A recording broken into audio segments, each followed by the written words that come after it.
환난 날에 여호와께서 내게 응답하시고 야곱의 하나님의 이름이 너를 높이 드시며 성소에서 너를 도와주시고 시온에서 너를 붙드시며 내 모든 소재를 기억하시며 내 번제를 받아주시기를 원하노라. 내 마음의 소원대로 허락하시고 내 모든 계획을 이루어 주시기를 원하노라. 우리가 너의 승리로 말미암아 계가를 부르며 우리 하나님의 이름으로 우리의 깃발을 세우리니 여호와께서 내 모든 기도를 이루어 주시기를 원하노라. 여호와께서 자기에게 기름 부음 받은 자를 구원하시는 줄 이제 내가 아노니 그의 오른손에 구원하는 힘으로 그의 거룩한 하늘에서 그에게 응답하시리로다. 어떤 사람은 병거, 어떤 사람은 말을 의지하나 우리는 여호와 우리 하나님의 이름을 자랑하리로다. 그들은 비틀거리며 엎드러지고 우리는 일어나 바로 서도다. 여호와여, 왕을 구원하소서. 우리가 부를 때 우리에게 응답하소서. 오늘은 우리가 시편 20편 위기를 승리로 바꾸는 노래에 대해서 함께 배우고자 합니다. 주님은 항상 우리가 이기기를 원하시죠. 그건 하나님의 뜻입니다. 하나님이 우리에게 시험을 허락하신 이유는 하나입니다. 승리하라고, 이기라고 주시는 것입니다. 그런데 왜 우리는 종종 패배를 경험할까요? 그 이유는 우리가 하나님을 전적으로 신뢰하지 않기 때문입니다. 하나님이 주시는 승리를 누리기 위해서는 우리가 반드시 하나님을 전적으로 신뢰하면서 기도해야 합니다. 그러므로 성도는 시험과 각종 싸움에 직면할 때 언제나 주님을 의지하도록 해야 하죠. 왜냐하면 오늘 시편 20편의 또 하나의 중요한 핵심인데 바로 전쟁은 하나님께 속한 것이기 때문입니다. 이 시편 20편은 전쟁 직전 상황에서 기록된 기도입니다. 다윗이 이스라엘의 군대 사령관으로서 이제 군대를 이끌고 전쟁터로 나갈 준비를 하고 있는 상황에서 기록한 것이죠. 이 시편은 이스라엘의 많은 백성들이 함께 모여서 주의 은혜를 구하면서 특별히 그들의 지도자인 다윗 왕을 위해서 중보 기도를 하고 있는 모습을 보여주고 있습니다. 말하자면 거룩한 집회가 열린 것이죠. 이스라엘 백성들은 자신들은 하나님을 의지할 수밖에 없는 존재임을 너무나 잘 알았기 때문에 전쟁 직전에 하나님 앞에 나아가 승리를 달라고 간구하고 있습니다.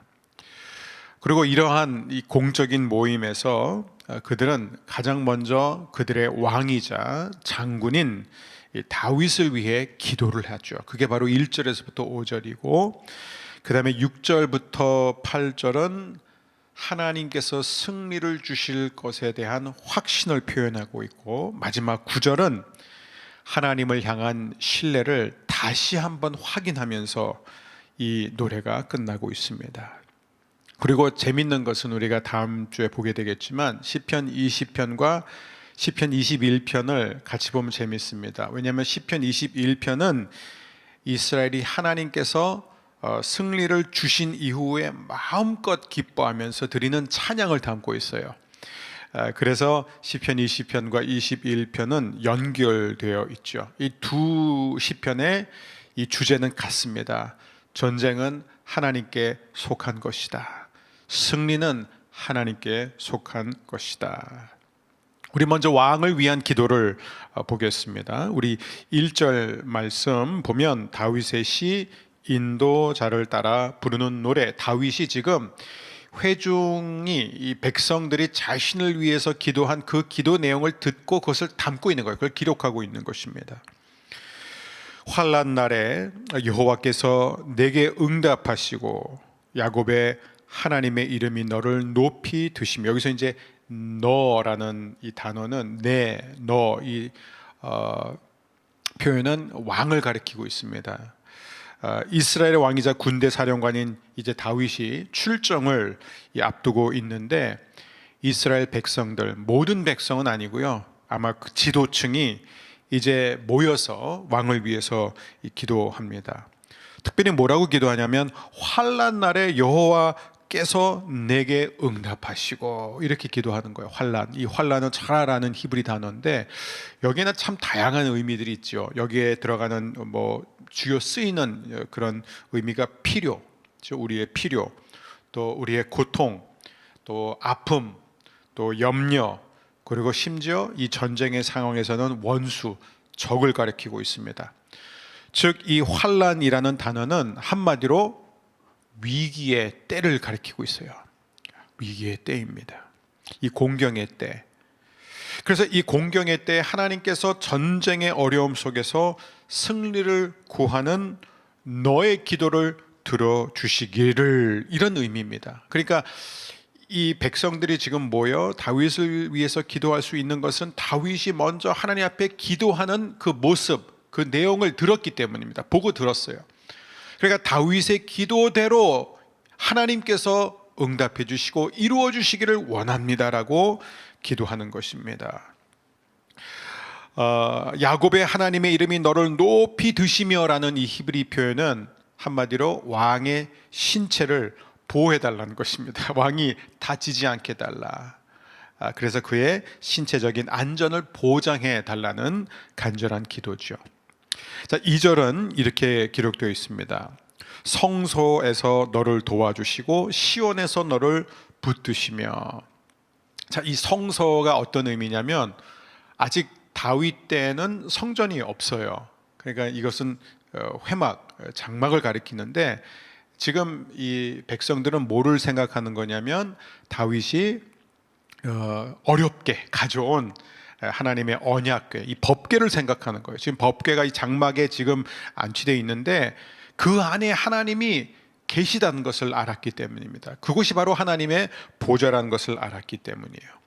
그러니까 지금 하나님께서 왕과 함께 하시는데, 전쟁 가운데서 왕에게 지도력을 주시고 판단력을 주시고 전략을 주시고 의사결정에 힘을 달라고 기도하고 있습니다. 그게 바로 붙들러 달라는, 붙들며라는 이 표현에서 나오는 의미이죠. 자, 3절은 내 모든 소재를 기억하시며 내 번제를 받아 주시기를 원하노라. 다윗이 그동안 얼마나 하나님 앞에 열심히 소제와 번제를 드렸는지 백성들은 다 그걸 보고 있었어요. 한마디로 다윗은 열정적인 예배자였던 것이죠. 그래서 이 백성들은 간절히 기도하기를, 하나님, 그동안 우리의 왕 다윗이 하나님 앞에 드린 모든 소제를 기억해 주시고 하나님 앞에 드린 모든 번제를 기쁘게 받아 주십시오, 이 얘기입니다. 이 기도는 어떤 기도냐면, 하나님, 지금 우리의 왕에게, 다윗에게 성령의 충만함을 주옵소서. 그의 영적 삶이 충만하게 하여 주옵소서.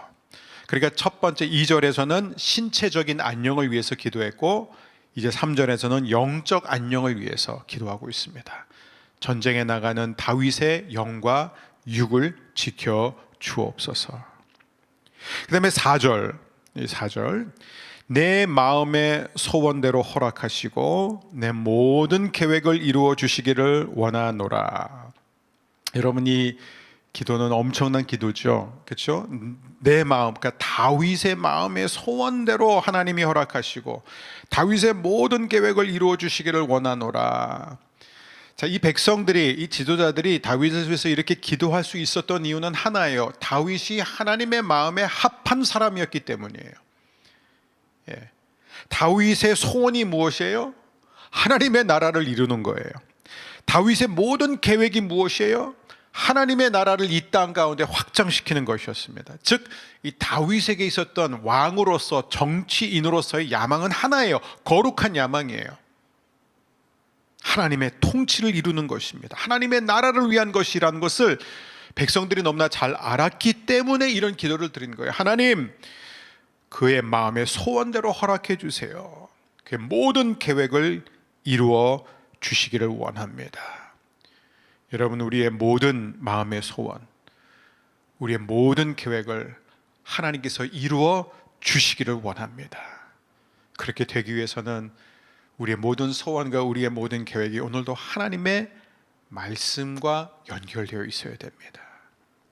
하나님의 소원이 나의 소원이 되고 하나님의 계획이 나의 계획이 될 때 우리의 모든 소원과 계획이 오늘도 이루어질 줄 믿습니다.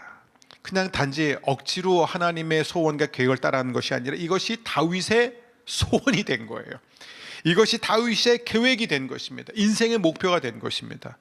오늘도 우리의 삶이 그러한 삶, 말씀에 붙들림 받은 삶이 될 때 우리의 삶에 놀라운 열매와 승리가 있을 줄 믿습니다.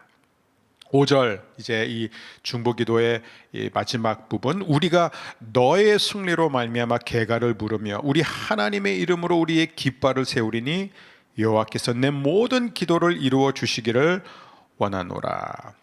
즉 이제 기도를 마무리하면서 이 회중은 우리가 너의 승리로 인하여 계가를 부를 것이다 라고 기도합니다. 그들은 자신들이 지금 우리 하나님의 이름으로 우리의 깃발을 세우며 라는 이 표현을 통해서 우리는 전쟁에서 이길 것을 확신합니다. 계가를 부른다라는 것은 뭐냐면 참 이게 재밌는 거죠. 전쟁이 시작도 안 됐어요. 지금 전쟁이 코앞에 있는 상황인데 그들은 이미 이긴 것처럼 기쁨의 함성을 지르게 될 것을 상상하고 있는 것입니다. 이 깃발은 무엇이냐? 군대의 상징으로서 이 군대는 깃발을 중심으로 전투 태세를 이루었습니다. 그러니까 이 백성들은 이 기도를 반복하면서 계속 그 반복되는 표현이 뭐죠? 하나님께서 내 기도를 다 들어주시기를 원하노라. 그렇죠? 하나님이 왕의 소원을 이루어 주시고 하나님이 왕의 모든 계획을 이루어 주시고 하나님이 왕의 모든 기도를 이루어 주시기를 원하노라. 이 얼마나 강력한 기도입니까? 그 다음에 우리가 이제 6절에서부터 8절에는 이 왕 다윗의 기도를 듣게 됩니다. 이 백성들의 중보 기도를 들은 다윗이 하나님 앞에 어떻게 기도하는지 우리가 6절, 7절, 8절, 우리 먼저 6절 우리 한 목소리로 함께 읽겠습니다. 6절, 여호와께서 자기에게 기름 부음 받은 자를 구원하시는 줄 이제 내가 아노니 그의 오른손에 구원하는 힘으로 그의 거룩한 하늘에서 그에게 응답하시리로다. 이 다윗의 이 내적인 확신을 가리킵니다. 그러니까 뭐냐면 다윗이 하나님 앞에 막 기도했어요. 근데 그 기도를 듣고 이스라엘 회중 지도자들이 함께 모여서 다윗을 위해서, 왕을 위해서 기도합니다. 그리고 그 중보 기도의 내용을 들은 다윗은 이제야 완전한 확신을 갖게 되는 거예요. 이게 바로 기도의 힘이에요. 이게 중보 기도의 힘이에요. 다윗이 앞서 기도할 때는 그냥 간절한 바람으로 기도했어요. 어떻게 보면 막연하게 기도했어요. 그런데 이 백성들의 중보 기도를 듣고 나니까 다윗 안에는 온전한 확신이 생긴 것입니다. 여호와께서 자기에게 기름 부음 받은 자를 구원하시는 줄을 이제 내가 아노니 그의 오른손에 구원하는 힘, 이게 뭐냐면 하나님의 완전한 구원, 하나님의 전능하신 능력을 가리키고 있습니다. 오른손에 구원하는 힘, 그 힘으로 그의 거룩한 하늘에서 그에게 응답하시리로다. 다윗이 이제 승리에 대한 응답, 그리고 보장된 승리에 대한 확신을 가지고 전쟁에 나갈 준비가 된 것입니다. 우리 시편 20편의 하이라이트 정점인 7절 8절 한 목소리로 함께 읽겠습니다. 어떤 사람은 병거, 어떤 사람은 말을 의지하나 우리는 여호와 우리 하나님의 이름을 자랑하리로다. 그들은 비틀거리며 엎드러지고 우리는 일어나 바로 서도다. 어떤 사람은 병거, 어떤 사람은 말을 의지하나 우리는 여호와 우리 하나님의 이름을 자랑하리로다. 다윗은 지금 민족을 대신해 이 하나님에 대한 신뢰를 표현하고 있습니다. 그래요. 지금 우리를 공격해 오는 그들은 병거를 의지하고 그들은 말을 의지하지만 우리는 하나님을 의지합니다. 그게 어떻게 표현이 되죠? 우리는 여호와의 이름, 하나님의 이름을 자랑하리로다. 이게 무슨 고백이냐면 모든 전쟁, 모든 싸움은 하나님께 속한 것이다. 그리고 하나님을 의지하는 사람은 반드시 이기지만 하나님이 아닌 자신의 힘과 무기를 의지하는 사람들은 반드시 비틀거리면서 엎드러지고 패배할 것이다. 그것을 이제 선포합니다. 그리고 다윗과 회중이 마지막으로 하나님의 응답, 하나님의 승리를 확신하는 그런 기도를 드리면서 마무리하죠. 그게 9절입니다. 우리 함께 읽겠습니다. 여호와여 왕을 구원하소서. 우리가 부를 때에 우리에게 응답하소서. 아마 여러분 이 프랑스의 유명한 장군 나폴레옹 보나파르트가 한 아주 유명한 말이 있었죠. 그가 계속해서 전쟁에 나갈 때 계속 이기니까 한 번은 그가 이런 질문을 받게 됩니다. 하나님이 프랑스의 편이신가요? 그때 이 나폴레옹이 했던 대답, 성공에 완전히 취해 있었던 상태에서 하나님은 가장 막강한 대포를 갖춘 쪽의 편이요. 이런 헛소리를 한 것이죠. 그러면서 그는 또 내가 환경을 만든다 이런 자기가 신이 된 것처럼 그렇게 자랑을 했습니다. 근데 워털루 전투가 있기 전에 그의 모든 군사들을 이끌고 벨기에에 갔었을 때 그의 군사는 다른 나라의 군사들보다 훨씬 더 강한 화력, 무기를 자랑했음에도 불구하고 전쟁에서 패했죠. 그리고 그는 제국을 잃게 됩니다. 그리고 세인트 헬레나 섬으로 이제 유배되었죠. 그제서야 이제 나폴레옹이 한 말이 뭐냐면 토마스 아켄피스의 말을 인용해서 이렇게 말했다고 합니다. 계획은 인간이 하지만 성패는 하나님께 달렸다. 뒤늦은 고백이죠. 그렇습니다. 하나님의 절대 주권. 하나님은 모든 인간과 나라, 이 땅에 있는 모든 역사를 좌우하시며 다스리는 분입니다. 왜냐하면 승리는 오직 하나님께 속했기 때문이에요. 자, 오늘 이 시편을 가지고 우리는 어떻게 삶에 적용해 볼까요? 저는 3가지 적용점을 찾았습니다. 즉, 우리는 이 땅에서 이제 여러 가지 위기의 상황들을 만나게 되죠. 그럴 때 우리는 어떻게 그 위기를 하나님이 주시는 승리로 바꿀 수 있을까? 첫 번째가 바로 중보기도예요. 중보기도입니다. 중보기도는 위기의 때를 구원의 때, 승리의 때가 되게 하는 능력을 갖고 있습니다. 여러분, 오늘 우리 개인마다 위기가 있죠. 내면의 위기도 있고 정체성의 위기도 있고 커리어의 위기도 있습니다. 건강의 위기가 있습니다. 또 우리가 속한 가정, 직장, 교회, 공동체, 사회, 그리고 이 나라와 이 민족이 심각한 위기를 경험할 때가 있습니다. 이런 위기의 때를 우리가 어떻게 축복과 승리의 때로 바꿀 수 있느냐? 그 비결은 바로 중보기도에 있습니다. 특별히 우리도 이 시편 20편의 이스라엘 백성들처럼 지도자를 위해서 기도해야 됩니다. 특별히 어떻게 기도해야 되냐? 전쟁은 하나님께 속한 것이니 하나님, 왕이 하나님을 앞서지 않게 해 주옵소서. 하나님이 앞장서서 하나님이 일하시고 하나님께서 싸우시도록 순종하는 왕이 되게 해달라는 게 바로 이 시편 20편의 기도예요. 오늘 우리가 기도할 것이 바로 그것입니다. 이 나라의 지도자들을 위해서 기도할 때 결코 하나님을 앞서지 않게 하여 주옵소서. 하나님께서 앞장서서 일하시도록 하나님께서 길을 내어드리는 종들이 되게 하여 주옵소서. 그런 종들이 나오게 하여 주옵소서. 두 번째 비결은 무엇인가? 승리의 선포입니다. 승리를 선언하는 것이에요.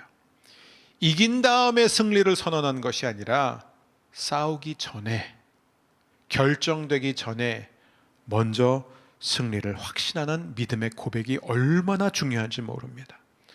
다윗과 이스라엘은 전쟁을 코앞에 둔 상황에서도 이미 하나님의 승리를 확신했습니다. 이게 갑자기 된 게 아니에요. 먼저 다윗이 기도하고 그 기도를 들은 이스라엘 회중과 지도자들이 다윗을 위해서 기도하고 그들의 중보 기도를 들은 다윗이 이제 확신을 갖게 되는 것이죠. 그리고 왕의 확신을 본 이스라엘 회중은 얼마나 더 큰 확신을 갖게 되었습니까? 이게 바로 놀라운 중보 기도의 힘, 그리고 승리의 선언의 힘입니다. 믿음의 사람, 믿음의 공동체는 어떤 경우에도 눈앞에 보여지는 것만으로, 머리로 계산되는 방식만으로 살지 않습니다. 왜냐하면 히브리서 11장 1절대로 믿음은 바라는 것들의 실상이요 보이지 않는 것들의 증거이기 때문이죠. 즉 오늘도 저와 여러분의 믿음은 보이는 것들을 넘어선 하나님의 약속, 하나님의 능력을 믿음으로 말미암아 승리를 선포하는 믿음이 되시기를 주의 이름으로 축복합니다. 세 번째, 마지막, 어쩌면 오늘의 주제이기도 한데요, 그것은 주의 이름을 자랑하는 거예요. 주의 이름을 자랑하는 것입니다.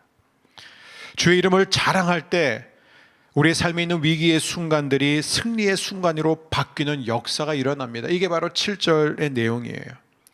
자, 하나님을 믿지 않고 하나님을 신뢰하지 않은 사람은 공경의 때, 위기의 때가 오면은 어떻게 하죠? 나와 있잖아요. 병거와 말을 의지합니다. 즉 눈에 보이는 것을 의지하고 머리로 계산이 나오는 대처 방법을 열심히 찾습니다. 하지만 성도에게는 최고의 전략이 무엇이냐? 주의 이름을 자랑하는 거예요. 이게 무슨 얘기냐? 9절, 주의 이름을 부르는 것이다 이거예요. 우리가 예수님의 이름을 부를 때 하나님은 오늘도 우리의 사망을 생명으로, 우리의 가난을 부요함으로, 우리의 질병을 강건함으로, 우리의 두려움을 담대함으로, 우리의 분열됨을 하나됨으로, 우리의 전쟁을 승리로 바꾸실 줄 믿습니다.